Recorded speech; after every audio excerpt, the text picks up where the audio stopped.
Related videos دیکھنے کے لیے ہمارے اس چینل ڈاکٹر مولانا حکیم پیر شفیق الرحمان کو سبسکرائب کریں اور ساتھ میں لگے بیل آئیکن کو بھی پریس کر دیں تاکہ آپ ہماری آنے والی ویڈیو سے باخبر رہیں۔ دوستوں کی امید رکھتا ہوں کہ میرے سب دوست احباب خیرت العافیہ سے ہوں گے۔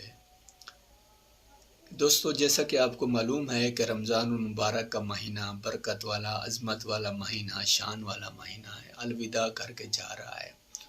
دوستو کہ آج میں آپ کو یہ بتاؤں گا کہ روزہ کس چیز سے اختیار کیا جائے۔ روزہ جب ہم افطار کریں، سنت طریقہ اور افطار کس چیز سے کیا جائے۔ میں آپ کو حدیث مبارکہ سناؤں گا۔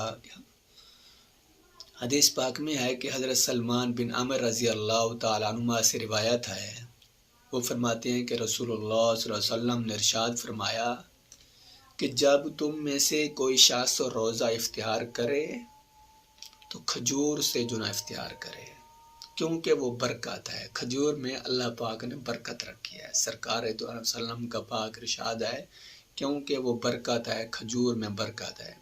اگر کھجور نہ ملے تو پانی سے اختیار کر لیا کریں، کیونکہ وہ پاک کرنے والا ہے۔ پانی جو ہوتا ہے نا، وہ پاک کرنے والا ہے۔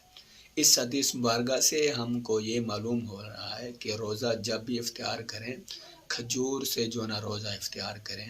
کھجور اگر میسر نہ ہو تو اس کے بعد پانی سے اختیار کریں۔ اس کے بعد جو دسترخوان پر جو چیزیں ہیں وہ آپ استعمال کر سکتے ہیں۔